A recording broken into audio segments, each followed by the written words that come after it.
wajah kamu kok empuk sekali toh? Empuk toh, suwirang ini toh. Salaman sih. Aduh.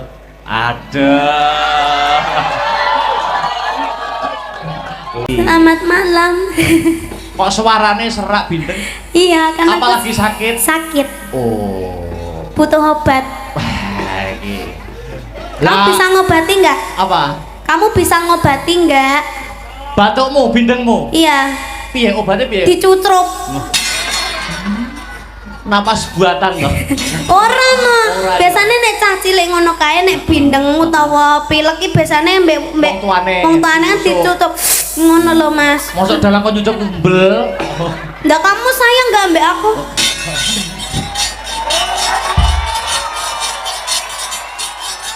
Ya udah kalau kamu nggak mau Mas Badar aja.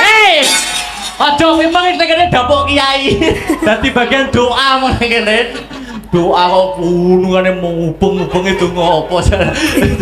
Ya, malam ini kita ketemu di alun-alun Nganjuk. Iya. Kita tahun 2022 kalau nggak salah kita juga ketemu di alun-alun Nganjuk. Iya. Hari Bayangkara, Hari Koperasi. Ini kita ketemu lagi di alun-alun Nganjuk dalam rangka hari jadi Kabupaten Nganjuk ke 1087. Gimana? Mati Mike. Oh wes. Udah. Iya. Ya kita doakan buat warga Nganjuk. Ya. Semoga semakin sejahtera. Amin. Semakin sehat semuanya. Amin. Semoga semakin lancar rezekinya. Amin. Bisa nanggap Mas Akbar dewe-dewe. Amin. Akbar tok tapi. Lah ini kayaknya dijak ora? Ora. Lah nyapa? Hah? Lah nyapa ora dijak? Ini kan sakit. Oh, ya kok nek wis sehat. Nah, Iya. ini tadi baru pentas kemana apa dari rumah atau dari Ini pentas? tadi siang tadi aku di Blitar. Di Blitar. Terus habis itu bablas ke Madiun. Terus langsung ke sini. Oh, ke sini. Iki bot-bote ngeboti Kabupaten Nganjuk. Peti sampean dong. Oh. Lek Akbar nah ya ora tak tekani iki mau. Nek rabar wong larane omah ya. Jane. Oh, gandeng ya wis ya. Tapi aku ya berpesan untuk Dik Niken Salindri. Kenapa? Nama yang semakin menaik harus jangan lupa dijaga kesehatannya, makan teratur, istirahat cukup. Itu perlu, ya toh. Aja mergo anu kok lali mangan, keri mangan, mangane telat terus ora maem. Ini tadi aku belum makan seharian loh Mas. Lho ngono kuwi kan aku yo ning rasaku kan yo malah bingung toh. Aduh Dik Niken iki kok iso tampile iso totalitas maksimal poga. Lah kamu tadi nggak mengelekkan aku. Lah iki mengelekane basa endi ya, Rok? Kan biasanya kan kamu mengelekkan toh. Piye nek ngelengne? Yang udah makan gitu. Kok tadi ndak? Oh, tadi masih fokus ya, sama wayangnya iya, ya. Tadi masih Gladi bersih ya gladi tadi. bersih. Sampai lupa sama aku ya. Yo nggak lupa, kan ketemuannya kalau di panggung kan lebih match gitu loh Dik Niken. Oh, gitu ya. Ya maaf kalau tidak bisa mengelekkan kamu. Iya nggak apa-apa. Tadi yang mengelekkan aku udah banyak sih, tapi kalau bukan kamu aku ya nggak mau makan gitu loh. Nggak tahu sih gue tuh kenapa sih kayak gitu sih gue lu mah nggak mau. Nek ra karo aku masuk ora maem ya kudu maem tetep ora nafsu. Dek kene no ning grup Asna Bratana nek sing taksir len Mas. Sapa lho? Siapa ya? Lek Mas Faris oga. Sapa? Mas Badar ae. Lah nyapa Mas Badar? Lho tansaya ganteng lho suwi-suwi kira Mas aku. Yo ora ke umure wis tuwa ke. Lah tapi kan rong rabi. Ala rong rabi ke yo bener rong rabi, tapi ya wis ibarate anu Ya wis ra iso entuk adike entuk mase ae. Hei. Karo mas aku ya aja. Kae wis anu kok, wis ana calone ya. Sopo? Yo mbok sapa wis ana calone. Oh, to Mas Batalno Mas. Wis ana. Batalno. Wis aja ngetek kok tekon terus. Mas aku kan saliman karo aku rong saliman karo aku ya ampun. Belum yo kesini dong. Mosok aku ning ngisor to. Lah ngono lho, heeh. Ya kamu nggak mau ndek ngisor, kamu mau di atas. Maksudnya iki salaman. Ya wis kamu di atas, aku tak ning ngisor. Ya padha sejajar maksudnya. Sejajar. Kamu tadi mendem ya? Ora ngamur. Kok ambunya brang-brang? Oh, kamu ngentut ya? Ora. Oh, berarti aku. Wis. Wis ngawur. Salaman sih. Aduh.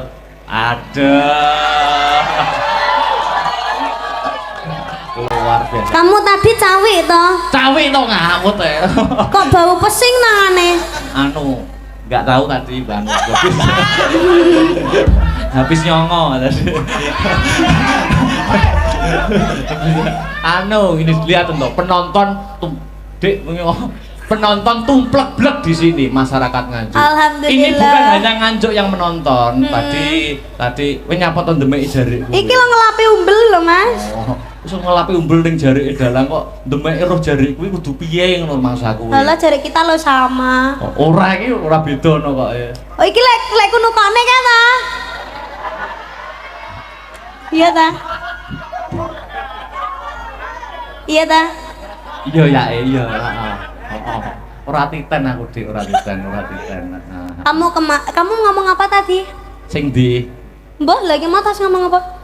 Ini masyarakat yang hadir di sini bukan hanya masyarakat Nganjuk, tapi di luar Nganjuk. Iya, tumplek-plek, ada yang dari Semarang, ada yang dari Magetan, ada yang dari mana-mana loh Mas Anggite. Toh ini tadi ya, YouTube-nya Asta Brata itu penontonnya ada berapa kamu tahu? Berapa? Aku tidak lihat itu. Banyak. Berapa? Gak tahu kamu. Gak tahu.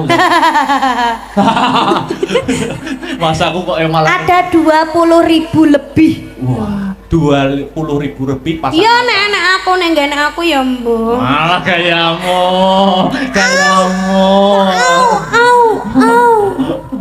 Oh, tak ngene tok kok luar biasa. Iya, aku kemarin tuh pas Mas Akbar ndalang itu, aku ki ndelok pas karo Abah Kirun. Oh, di SMP 5. Ya. Abah Kirun ki nyebut jenengku nyapa to kok sampean kok langsung ngeprak wayang iki. Piye nyebut jeneng piye to? Oh, nekokne didikan ngono to. Ya kan orangnya nggak ada gitu loh. Maksudnya orangnya nggak ada kok disebut-sebut gitu maksudnya. Malah kamu aslinya menjaga perasaannya siapa itu toh? Enggak. Dan lainnya toh. Enggak kok mesti ngono kuwi enggak ya, Dek. Enggak. Ya kan maksudnya sampean tidak di posisi SMP 5 gitu loh. Kalau ada sampean enggak apa-apa. Wah, luar biasa. Yo saiki ini tadi ada Bapak Bupati. Raine dalang dipuluk iki Mas. Ada nih gorengan. Apa matur apa arepan? Iya, buat Bapak Bupati Sugeng Rawo, Sugeng midhangetaken, Sugeng apa Mas? Sugeng Mirsani. Sugeng Mirsani ya ta. Bapak Bupati ini penggemar Agni Lovers. Waduh, so apa kuwi? Agni kuwi singkatan apa kuwi? Hah? Agni singkatan apa? Maksudnya masyarakat kan nggak ada yang tak masuk, masih banyak yang Agni ki aku Niken. Oh. Singkatannya. Oh. Akhirnya Akbar ini ya gitu. Agni ki apa? Agni ki Akbar Niken. Akbar Niken. Pak Bupati. Oh, Pak Iya. Handoko. Dan ini nanti ya Thomas. Apa? Wong-wong ki dorene kabeh ki mengharapkan kita duet. Oke, siap. Tapi dueteng kok ya Mas lek wis wayangane kukut. Lah Aja saiki to. Larpe duet wong ngresik-resik alun-alun. Roh aku duet. Ini tadi sudah ada banyak buket loh Mas. Oh, buket. Aja kamu kok empuk sekali toh. Empuk toh. Suwirang ini toh. Alah. Bukete. Lagi lho buket. Aku ki berpentas mesti untuk buket. Apa kuwi? Ngene. Apa kuwi? Bawa sini Mas Heru. Wah, kuwi oke ram lho kuwi. Itulah semua lo buat aku. Iya, percaya. Nah ini Dunhill ini punyaku ini. Betul. Rokok yang aku no. Ya. Punyaku ini. Nah, iki lho, hari jadi Nganjuk ini banyaknya. Ini salam gemati dari via WA ANBC. Ya, iki lho, hari jadi Nganjuk disponsori boneka iki lho. Wes Ya, oke ini banget ki. Weh. Lah ini buat aku ini yang 50-an ini. Kamu kan udah banyak uang toh. Anggur duit yang ngedek ya. Yo ben ngetek kok duit gak penting gak ngetek wong lanang. Iya. Ya ini dari So dimbruk nek kene kabeh wis. Heeh. apa? Iya. Yo gini Oh, dari siapa gitu tok lo, Mas. Ya, ini dari Hong Kong. Bunda Ini dari Hong Kong, Bunda dari Susi. Bunda Susi Tuh, juga. Miskin kok mending tau dijajah-jajah dadekne wayang. Heeh, ngono wae kok. Nah, udah banyak sekali ini. Oke, terima kasih untuk yang telah mengirimkan buket. Nah, semoga Ya. dapat balasan. Oke. Ya. Ayo bareng yo. Wong Mas Akbar sabite ngakon gendong gajah. Sidane. Sikil kamu pliket bintang enggak? Mas Faris tolong dong bersihin.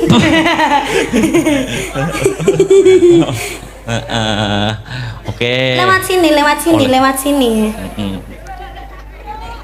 Nah, siapa? Lah ya. Wes, ayo Sudah. Yuk. Itu ditampa. Iya, saya tampak ya. Terima Ya. kasih. Ya. Thank you. Ya. Sudah. Oke, wes ditaruh sono dulu. Dekne kan duduk ambekan dulu. Yang Mas Raden Akbar Syah Alam Gaib. Iki goib barang. Sik oke dengeran. Masih banyak. Ayo, apa? Ngaturne apa? Ayo menghibur. Monggo. Anu kaya langga apa lele. Anu. Halus napa kasar niki, Mas? Kasar. Kasare napa? Hah? Apa ya, Mas? Banyuwangi napa pripun? Oke, ora apa-apa. Apa Seragenan? Nah, manut. Seragenan apa Banyuwangi? Apa pan? Halah pan nih kok. Iming-iming. Aja lo. Aja kuwi lo. Ndak, jangan dangdutan ya. Anu wae, gamelan wae ya, Mas. Antara gelang alit karo gelo. Oke, oh. Gelo. Jare mau ketek Banyuwangi nek gelo. Iya. Ya wis gelo wae ya. Seragenan berarti. Oke. Aduh, Apa? kakiku sakit. Napa semutan? Kram. Keran-keran toh. Tenan iki. Enggak. Iki marine iki didilat iki. Wah. Aduh, Kenapa? anjang-anjangan. Kuwi tau blong-blongane.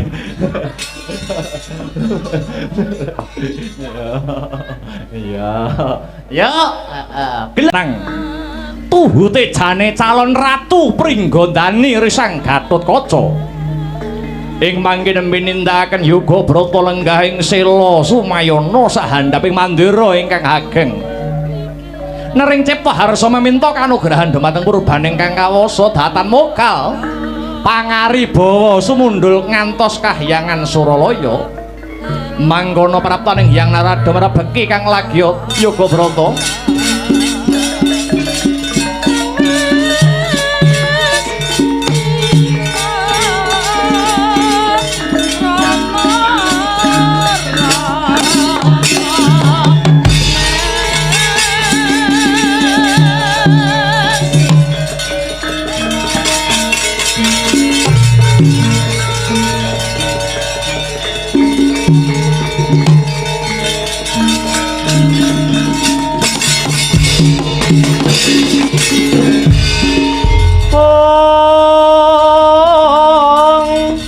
Riris harata palwanu ting ranu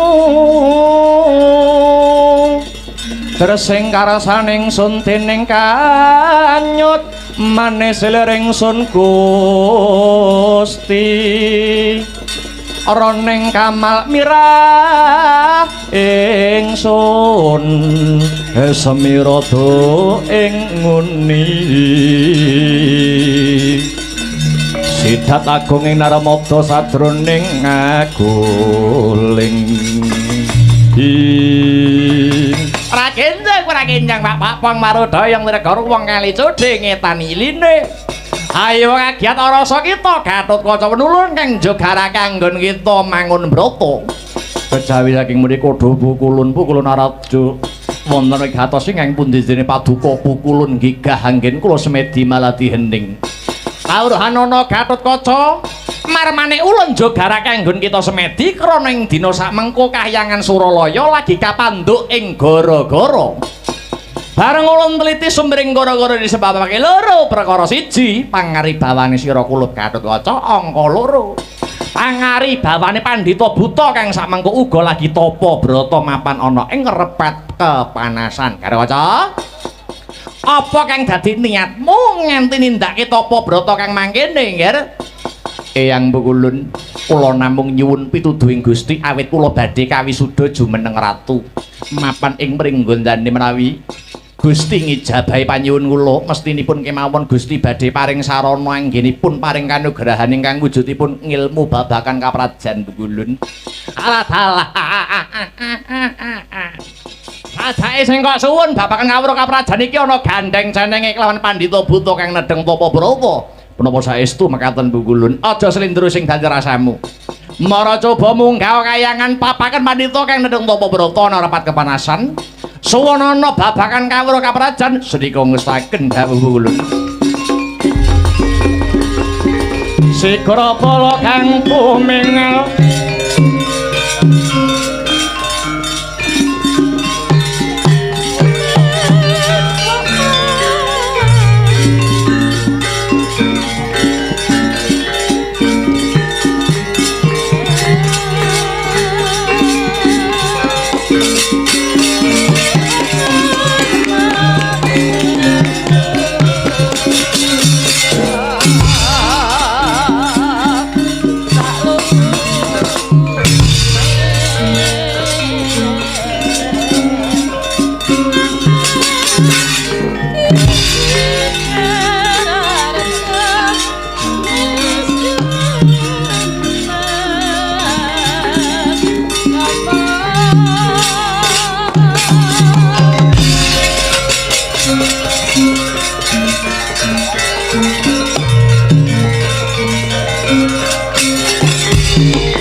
Pandhita karya wangsit pindha kumbang ajabing bawang susung angin ngendi nggone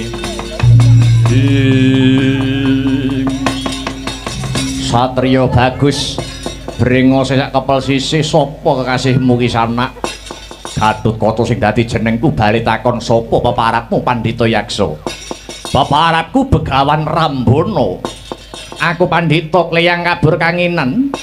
Ana parigawe apa jeneng sira methuki marang aku, he Gatotkaca? Sumurupa panemban sak siliring bawang maneh Gatotkaca bakal kajumenengake dadi ratu ing Pringgondani. Ngayomi kawula sak Pringgondani. Ora ketang sedidik aku weneng ngilmu babagan kaprajan tak nggo sangu anggonku dadi ratu. Kowe kok njaluk ilmu marang aku?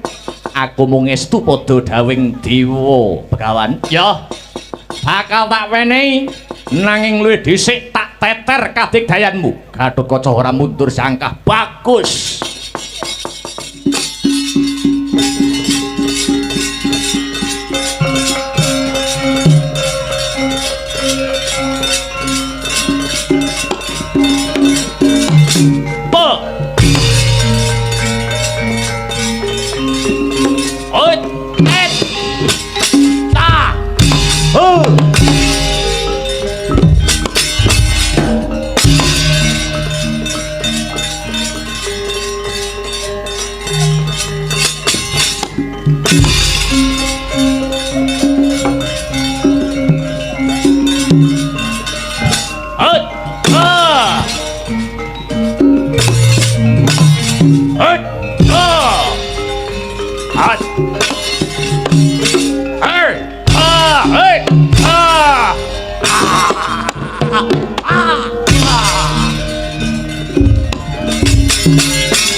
Lahing kono to wau adu tanding Begawan Rambana lumawan Dian Gatotkaca.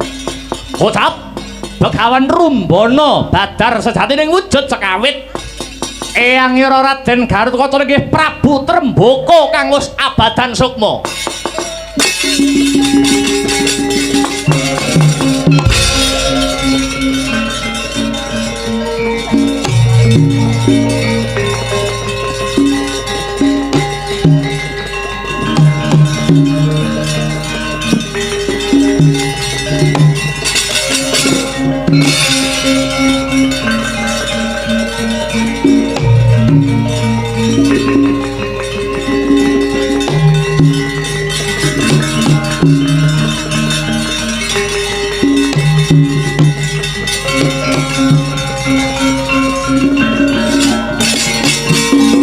Duh kula putra ningsun sira iku wis wanci pisah lan jenenge wang ing tinemenipun Kanjeng Hyang Prabu Trembaka ingkang Hanjilma Pandhita Yaksa. Ngene ya kula pune yang banget bombong krana sira pinilih dadi ratu ana Pringgondani.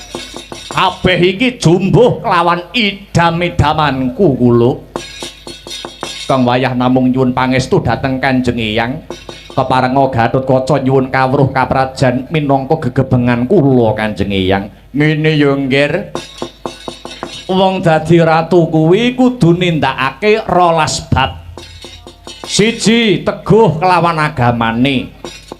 2 nggatekake kebutuhane kawula kanthi srana mbrasta papa lan cintrakane kawula.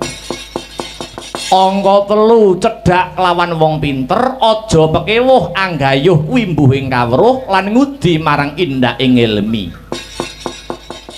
Angka 4 ya kuwi ngajeni marang panemune liyan sarta menggalih panemu mau kanthi srana sarasehan. Angka 5 ngayomana prakawula utamaning para wanita. Awit wanita mau dudu barang dolanan ya nggir. Angka 6 nengenake kebutuhane bebrayan kanthi hambangun papan pangibadah, mbangun papan pawiyatan, mbangun panti usada lan hambangun pasar kang sarta dalan ya nggir. Lho inggih ngestaken dawuh Kanjeng Hyang. Angka 7 ngedahana wicara lamis. Awit wicara lamis bisa netelke kawibawan. Angka 8 aja gampang nibake pandakwa tanpa bukti kang nyata. Sabanjure angka 9 ora gampang percaya ujare kandha kang tanpa panaliti ya kula. Sabanjure angka 10 aja gampang nganak mas marang Narapraja lan kawula. Sebab adaan nganak mas iku sok keladuk sembrono kepara wani nyatut asma Kinaryagoda. Angka 11 aja dak siya marang sapadha, hukum kelawan ganjar kudu lumaku padha. Angka 12 kulina ngunjara nafsu kang kurang prayoga, seneng tapa demena prihatin ngedohi marang watak Dursila ya kula. Lho inggih Kanjeng Hyang trawaca pangandika paduka badhe kula estakaken. Gandeng pune Hyang wis marem ketemu kelawan sira Gatotkaca. Uga wis nggethok tularke kawruhku marang sira. Enggal bali ana Pringgondani sladiyanti-anti kelawan para pebunden. Pune Hyang nyuwun pamit iringen kanthi donga kang kandhas ing batinmu. Kanthi maca umul kitab kareben gangsar anggonipun Hyang ngadhep marang Gusti ya kulup ngestakaken dawuh Kanjeng Hyang.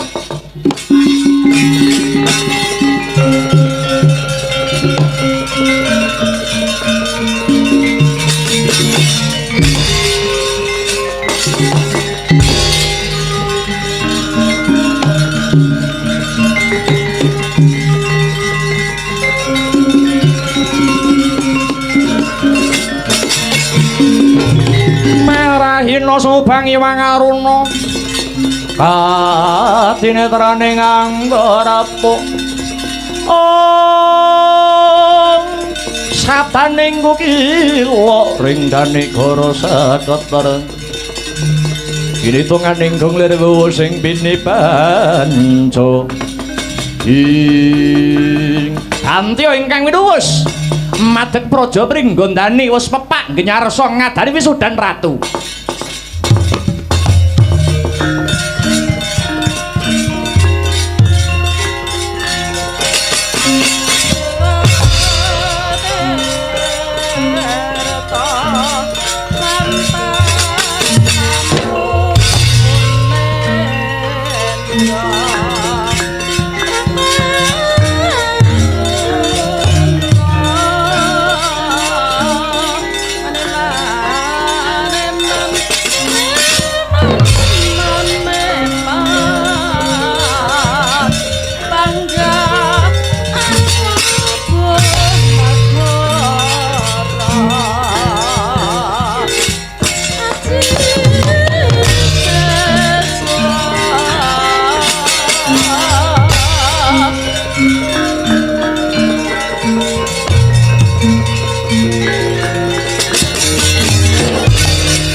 Ratu Utama Patihe Patih Linuwe ing Gatotkaca kula wonten dawuh Eyang Prabu Matswapati dina iki nyuwuna pangestu karo ibumu Arimbi lan ramamu Werkudara lenggah dampar keprabon Pringgondani pun kaki kang bakal ngepiyakake kula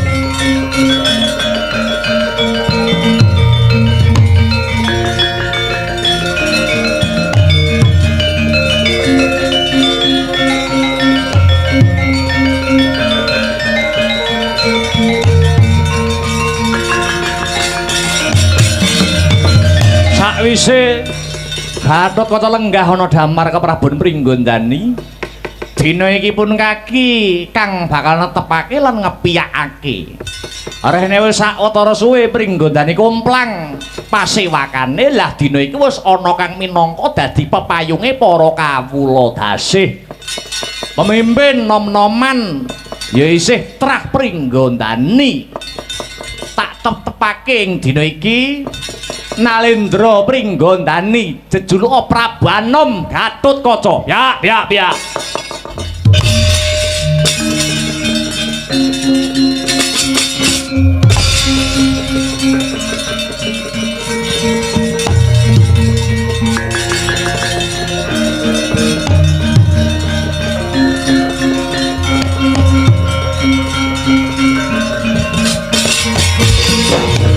Aturaken ketiwasan sak menika Kakang Braja Denta merong kampuh Jinggo Balela mboten rimah menawi namung dados patih para purun wangsul dhateng Pringgondani menawi Kakang Braja Denta ingkang dados ratu.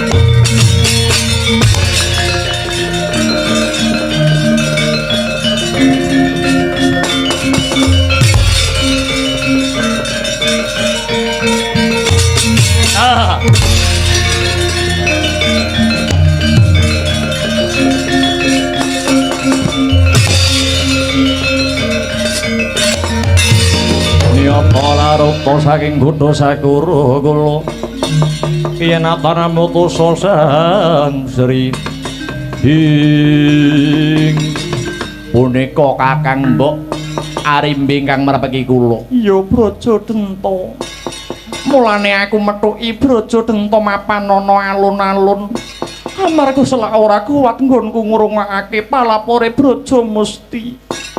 Apa bener kalamun Brajadenta ora narimakake yen to anakku Gatotkaca kajumenengake ratu? Lagar kaluhuran Kakang Mbok. Kula mboten nrimah menawi namung kadhapuk dados pepatih wonten Pringgondani. Brajadenta. Kok becik timen makar timu. Wingi-wingi kowe ewuh apa? Bareng iki wis wisudan lah kok dadak ana babak hanglayone jujul Hanusuli. Ora ngapa anggonku padha momong sedulur Brajadenta. Aku ngrumangsani sedulur metu wadon ora majibi tumrap kalungguhan Pringgondani. Mongko kowe biyen ya wis tak kongkon nyekel peperintahan terus ke swargi Kakang Arimbo. Ning mangsulanmu jare kowe ora kuwagang dadi ratu. Malah saka penjalukmu dhewe supaya tetuka sing kadhapuk dadi ratu. Bareng kabeh wis sarujuk. Kowe saiki malah mbalela mentahne rembug sing wis maton. Luwih-luwih Braja Musti palapore padha dimirengke para sepuh. Kaya ngapa semerpeting panonku mergo ngempet rasa isinku. Para sepuh sing ora ngerti sejarahe dikira aku jarah rayah palungguhan Pringgondani Brajadenta.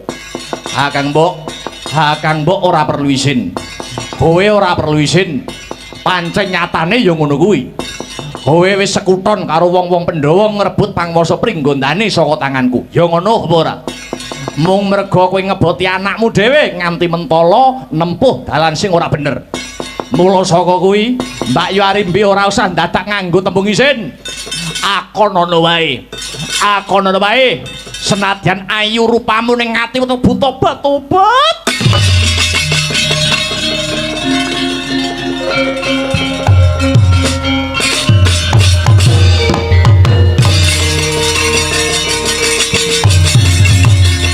Ayo Patridaku Brajadenta.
Kakang Brajadenta gawe wirang gawe isin mbalela ning Pringgondani kuwi dudu watake satriya Kakang. Iya Kakang Brajadenta, kowe aja rusak ajak-ajak dosa ngupaya kanca. Braja Lamatan lan Braja Wikalmu buta goblok, buta kemalan badokan kowe. Wisamu mung micek karo gagrak, ora iso mikir kanthi pening. Kowe kuwi ya kurbane para Pandhawa. Diapusi wong-wong Pandhawa ora krasa. Sing rusak Pringgondani iki sing tak pikir-pikir kowe Kakang. Lati lan pakarti ora nyawiji. Ucapmu karo batinmu geseh. Sing goblok dudu aku sing pekok iki kowe Kang. Ora usah kakean gunem kang tanpa guna. Ndi Gatotkaca kelakon tak loke sak dosane. Ora usah nyumbari anak anggar Gatotkaca. Kadang Braja mungsuh kadang Braja kelakon ketandangan kowe.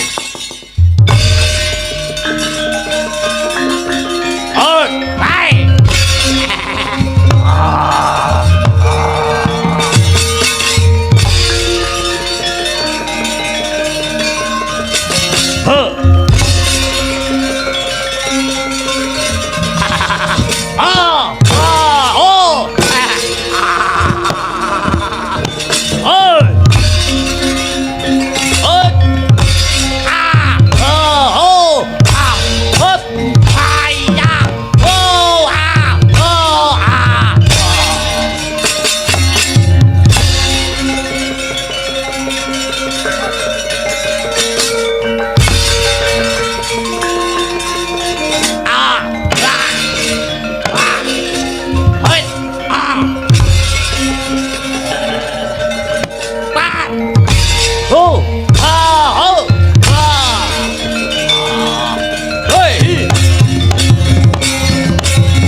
genah-genah gegeran kaya ngene kowe kok malah penak-penak. Jal sawangan sing perange sapa kek? Arimbi karo Baraja Denta. Arimbi kae apamu? Bojoku. Lah iya. Wong genah bojomu direwangi adus keringet adus getih lah kok kowe ora belani. Loh, iki rebutan kamukten. Sabab apa aku kok kudu belani? Iki rebutan kamukten Pringgondani. Kamukten Pringgondani ben diurusi wong Pringgondani dhewe. Aku wegah melu-melu. Aku gelem milik karo Pringgondani, Braja Denta, Braja Musti sak sedulur-sedulure tak pites mudar wingi-wingi. Negara Pringgondani rasah taren karo aku. Lah nek bojomu cilik tumekaning lara, gedhe tumekaning pati. Wong gelem urip kudu wani mati. Mati kuwi wajib. Iye kuwi. Angele. Guneman karo priyayi iki. Bojo ya, Kong. Ayo. Bojo ya. Nah aku tak eman-eman, Truk. Ayo. Aja to kon perang, bojoku dilirik-kirik tak belah kok kirike. Ayo. Terus tak sate. Sluntrunge mangane. Badokan kok. Yen bojomu nganti mati kowe apa ora kapitunan? Bojo mati ya golek neh. Lho. Perkara Pringgondani aja pradulke aku. Gatot kon mandang. Aku wegah melu-melu ngisin di sini.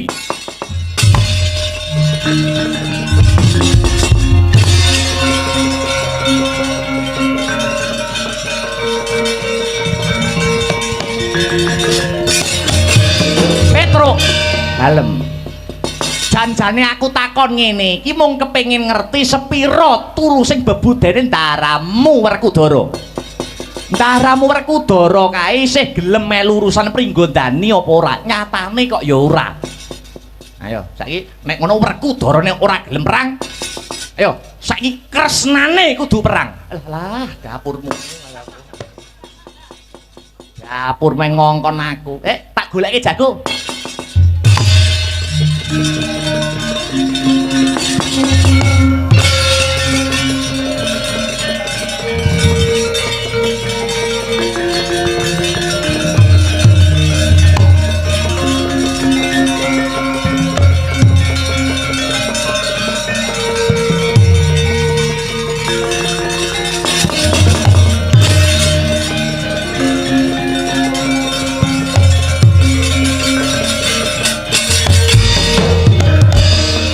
Jebul dadi ratu iki penak ya. Mong kari lungguh karo perintah. Saiki kowe tak takoni. Gatotkaca dadi ratu kuwi ratune bangsa apa ratune keluarga? Deripun kados pundi? Lho. Kabeh iki gur ngenteni tandang kridamu. Sing iso ngrampung perkara iki gur kowe. Lah wong kowe ngerti kahanan kaya mengkene kok meneng bae. Ibumu Arimbi nganti perang gegempuran Gatotkaca elinga. Sing paring kamukten Pringgondani iki ibumu. Bektenana ibumu. Bektenana ibumu, bektenana ibumu.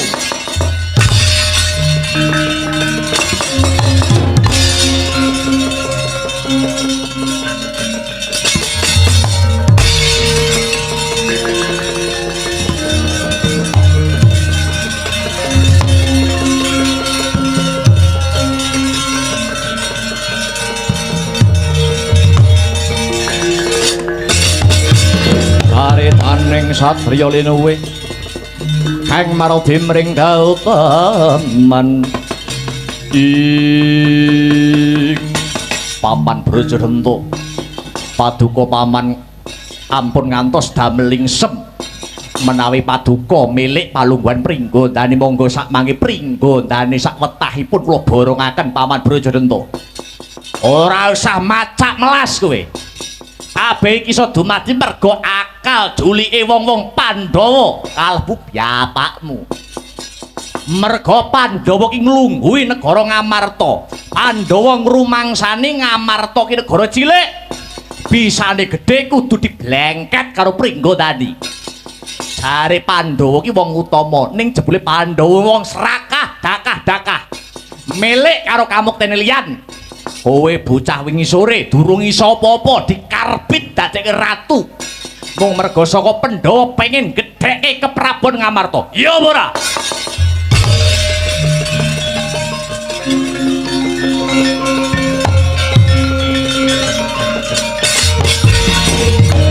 Enak iki meneh mengucap. Ora watak bepunden Pandhawa edan marang kelungguhan. Kanjeng Rama golek kamukten dhewe direwangi babat alas. Paman Brajadenta, kowe mblenjani janjimu mbiyen. Kowe ora pantes tak pepundi, pantes tak punjung nganggo kepelantangan. Bagus. Dibake mbat-mbat jalen pedhot pialungmu we.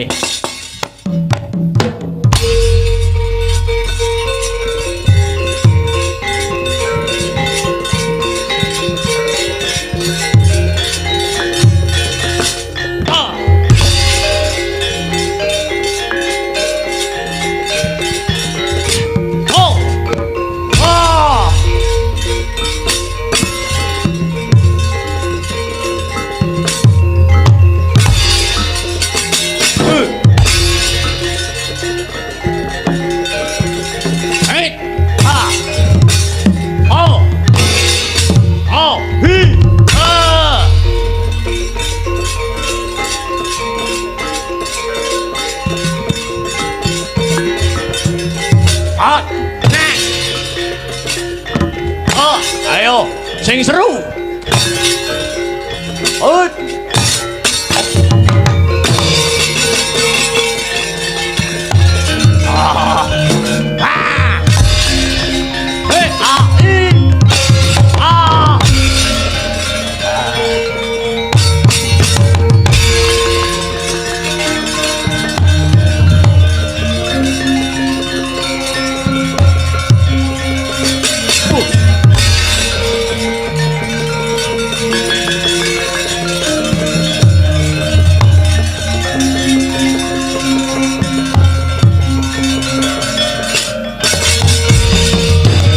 Pripun ngger Paman Brajamusti, abot rasane ngatiku paman aku perang musuh pamanku Dewi.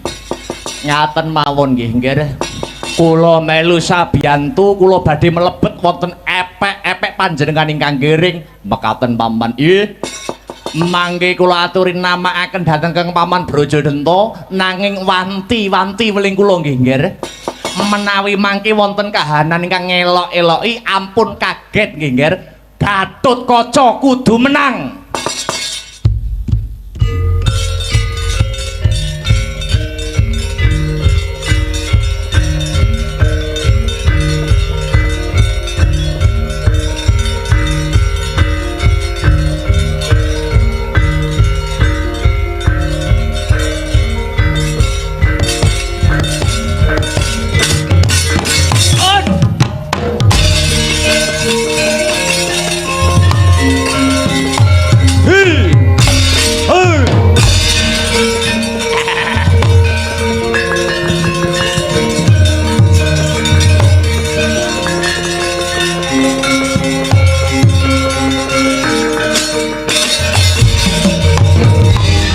Ngger Brajadenta, aku bapakmu Tremboko kang wis abadan sukma.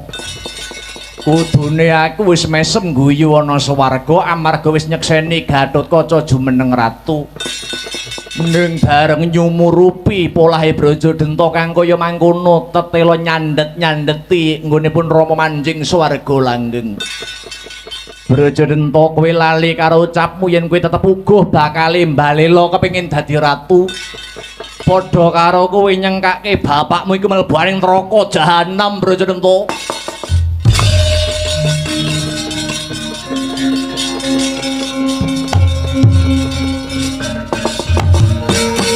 Den piting risang Gatotkaca kalian Raden Brajadenta nanging dupi midhanget swantenira Prabu Tremboko ingkang wis abadan sukma kadya linolosan otot bebayune Raden Brajadenta.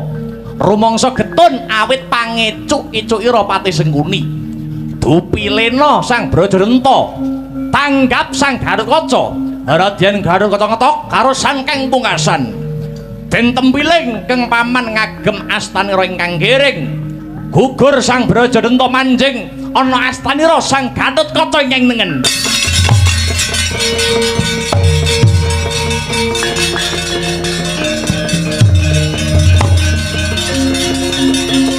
Waduh, Kanjeng Rama.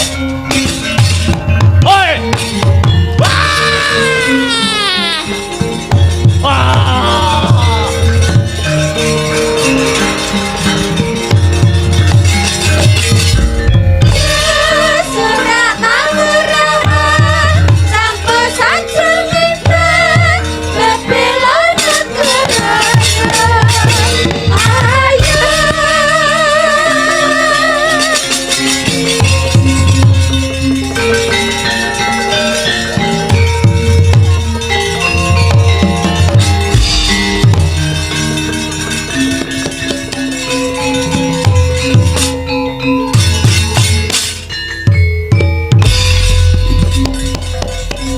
Gatotkaca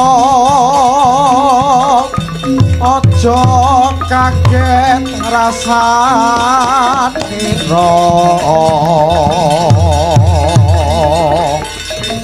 paman Sang Braja Musti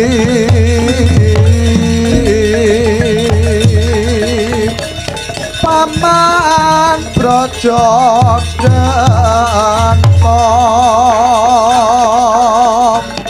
wis tumeka palastra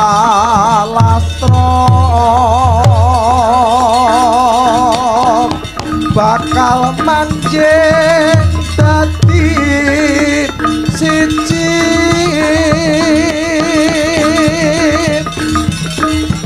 ing astanira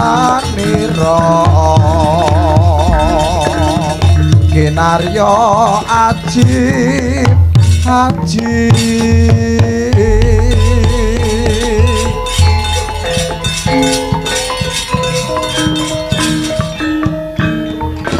Waduh, paman ora nyono ora nglegiwa pamanku Brajadenta Braja Musti tumekaning pati manjing ana epek-epek kuwi kiwa lawan tengen.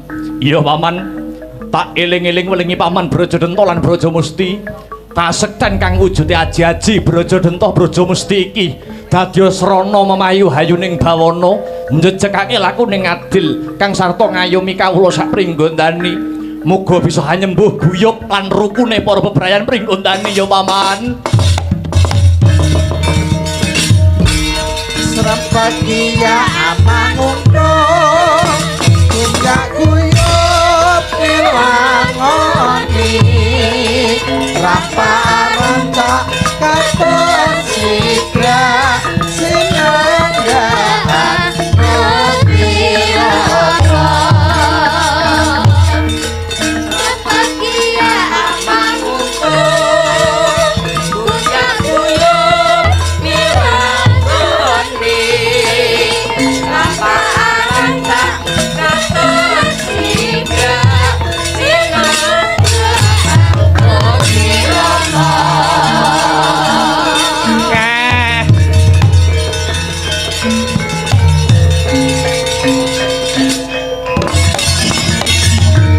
Iki Brajalamatan, aku Patih Sengkuni. Brajalamatan, kudune kowe ora trima kakangmu Brajadenta mati. Jal saiki pikiren wong sak pringgondani iki sing mateni wong-wongane Pandhawa kabeh. Bapakmu Tremboko biyen sing mateni Pandu, bapake Pandhawa. Kakangmu Arimba sing mateni Werkudara. Lah kok saiki kakangmu Brajadenta dipateni karo anake Werkudara. Cetha yen Pandhawa kuwi arep ngrusak pringgondani saka njero. Weh lah dalah iki penyakite sing marake rusak.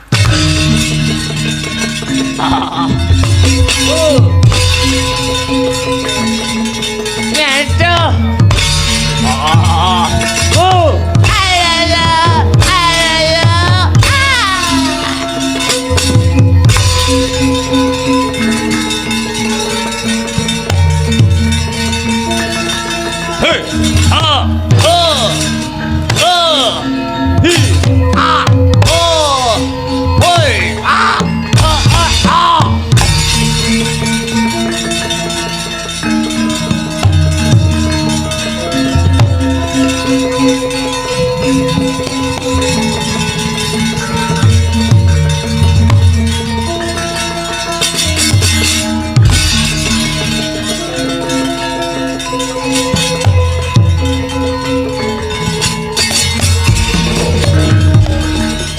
Raga kluruk rame kapyarsi Wawa kalong luru pandelian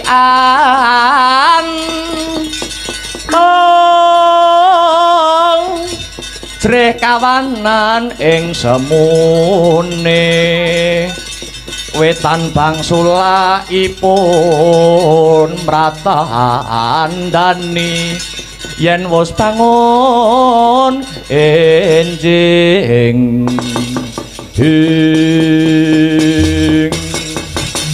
Urawa sampun kula singkiraken nggih jebulipun ingkang ngubupi Kakang Brajadenta namung Sengkuni Sakurawani. Sejarah sampun mbuktekaken wiwit Rama Prabu Trembaka riyin ingkang ngadamel Pringgondani lan Ngastina memangsahan punika inggih awit pakartinipun Patih Julik nggih Sengkuni nika nggih. Ngaturaken panduwun paman awit lelabuhanipun paman Brajalamatan paduka paman kersa dados patih wonten Pringgondani anggentosi kalenggahanipun paman Brajadenta. Waduh, ampun kula nggih, ampun kula. Kula ngrumaosi taksih cubluk ing reh kawruh kaprajan, mboten napa-napa paman. Sedaya kala wau saking niat kula kepengin ngurmati lan ngluhuraken pepunden Trah Braja. Parenga paman Brajalamatan dados patih wonten Pringgondani, kula paringi tetenger Patih Prabakesa. Astabrata.